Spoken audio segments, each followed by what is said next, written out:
welcome to the SPARK series by Opto Research Consultancy Services, which is a podcast focused on getting insights and experiences from the experts in the field of eye and vision care. We have Dr. Aiswaryah R, who is an assistant professor at the SRM Institute of Science and Technology, Chennai. Thank you very much for joining us, Dr. Aiswaryah. It's a pleasure. Yeah, so let me start with first basic question. What inspired your research career, and what are the rewarding aspects you have experienced so far in your research? Okay, so what inspired my research career would be a two-part question, because I distinctly remember writing in my 10th standard slam book, right, that I would hold a doctorate in genetics, because there was an ophthalmologist with whom I consulted frequently because I had BKC, and he was one of the persons who actually induced the spark in me, and it was largely supported by both my parents are educationists, right? Both were academicians, and it was largely inspired by them also, right? And that is the first part of the question. So we had a nice environment which kind of kindled this. Then when you move to a college like Elite School of Optometry, there is lots of opportunities there. And our third year project was community based, and that was not just enough for us. So we went on asking questions like, what can I do? What could be my clinical contribution in terms of doing research and contributing clinically? So then I went on to do a master's, which kind of allured me with the genetics part of it. I was supposed to work on keratoconus and genetics, but that didn't pan through. And I ended up doing more of optics-based research in keratoconus. So that became my field of expertise. And I went on to do research on optics and vision perception of those aspects. What rewarding aspects, doing research itself is rewarding, because you know, doing simple programming and then you find some outcome out of it, getting to experience something new for the first time itself is the most rewarding aspect, if you would ask me. So after that, I had several good publications working with Susana Marcos in Spain. I got to experience the culture of Europe in terms of both, life and research, how optometrists are in different parts of the world. I could experience that through my research fellowship, the Mary Curie Research Fellowship. So I would definitely call these as the rewards. But as it is, getting to experience the thrill of testing your hypothesis itself is a... Yeah, thanks for that, because I remember two aspects from this. As you were mentioning, your third year project was one of the key turning point for taking up research career. So being my third year project mentor, so I remember that, and also writing a code as well, you were mentioning, and thanks for providing me the codes for my PhD. And I just thought I will convey this as you were explaining that. And my next question will be, can you share a research project, or what are the skills and qualities can overcome to basically to have a success in the research, and how can aspiring researchers develop them? So you're asking what are the challenges one could face in research and what skills are required. Okay, so the biggest challenge for any research, in my opinion, is going to be the setting, right? You have to be in the right place at the right time. Yeah. Once that happens, you have other aspects which will fall in place. So, say again, taking this as an example, when you do a visual psychophysics, you obviously need a set of skills, right? Visual psychophysics is now taught at some level in undergraduate optometry and postgraduate optometry, but it was definitely a new set of skills that I had to acquire. Likewise, coding, knowing at least basic statistics, right? Because in many disciplines, I think it is okay to go to a statistician and give them the work of data analysis. But we have to know at least the basic statistics to know these are the tests that I can do, I have to do. And there are lots of online tutorials that help you to do it. You don't need to be an expert. You just need to know what to do, and then these set of skills can be acquired. Another skill that is definitely required is communication.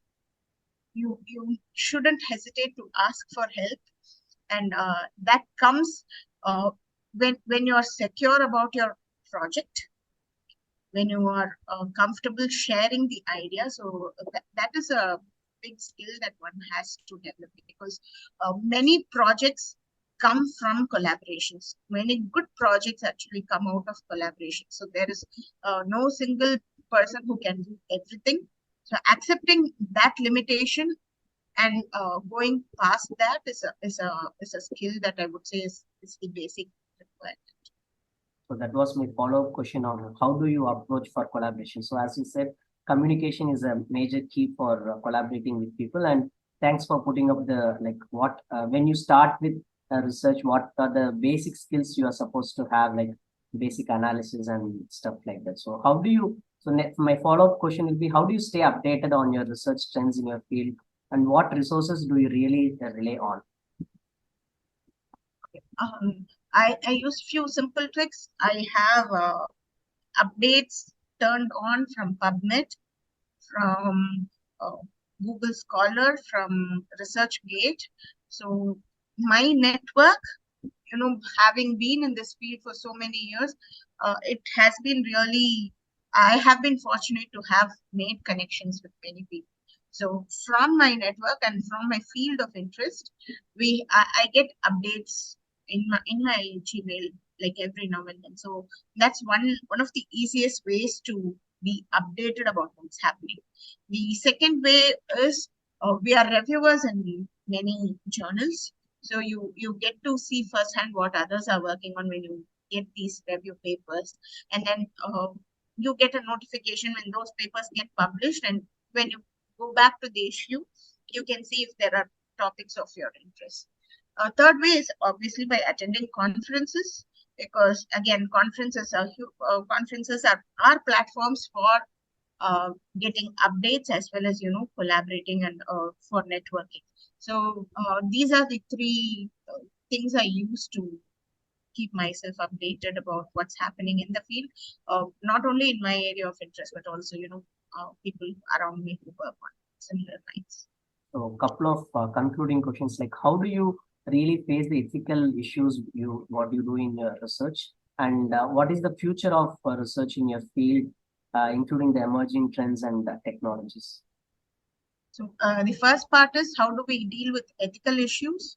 So that's an excellent question, Gopi. So ethical issues are now sort of becoming a huge question, right? Ethics, we have at any institute I have worked, we have had good ethical committee. So every project must go through an ethics committee.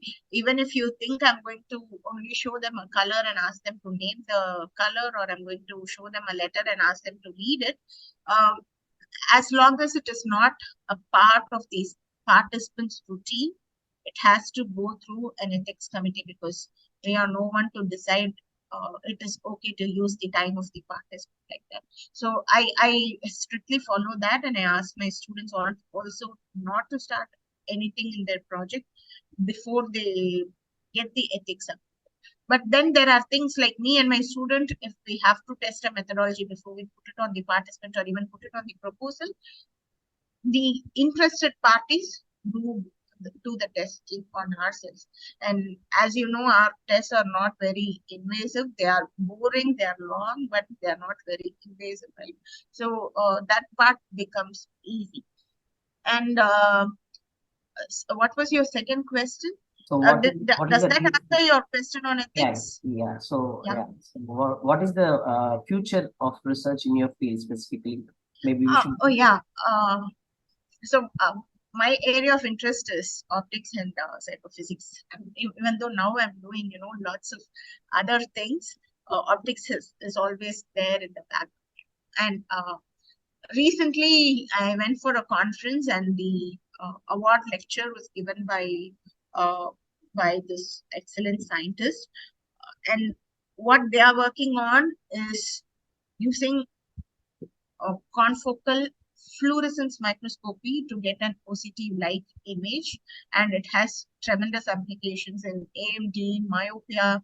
So that was very exciting. So I think that's the latest which is currently happening in my field. But also optoretinography is becoming a trend, and lots of emerging works on using online psychophysics, online tools. So after COVID, when people could not call participants and work on the lab, a number of tools were developed for online visual psychophysics. A number of tools were tested for home-based testing like VR, AR. So these are currently where my area of research is going towards, and I'm quite excited to see what's happening over there. So my last question would be like, how do you really balance your research demands with your personal life and well-being?